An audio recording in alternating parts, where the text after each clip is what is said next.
Helo, heddi byddwn ni'n edrych ar beth sydd yn digwydd pan dych chi'n llosgi magnesiwm. Nawr, tipyn bach o iechyd a diogelwch efo'r un yma.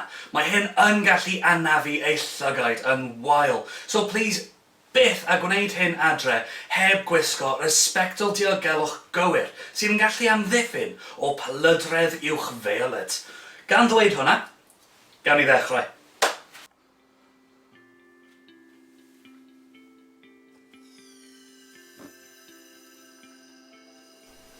I llosgi ein magnesiwm, byddent yn defnyddio llosgwr Bunsen a no fflam glas. Mae hyn yn oherwydd mae'n gallu cymryd tymhereddau o dros 400 gradd Celsius amdan hon.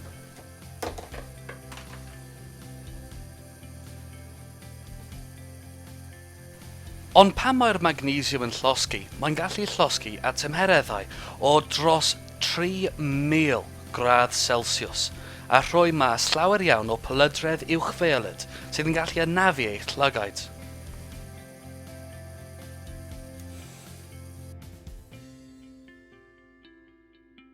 Ond gawn ni sôn am beth sydd yn digwydd yn cymegol efo'r adwaith yma.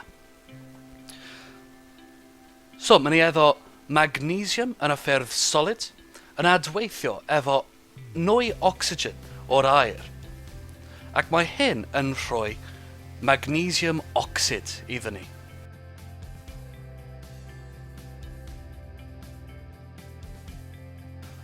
Y tymheredd y ffurfiant yn 601.83 kilojoule i'r mol, ac mae hon sydd yn rhoi y tymhereddau uchel iawn iddyn ni.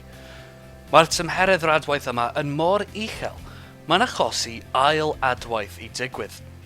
Yr adwaith yma yw magnesiwm solid unwaith eto, ond tro yma yn adweithio efo nwy nitrogen o'r atmosffer, ac bydd hon yn rhoi magnesiwm nitride iddyn ni.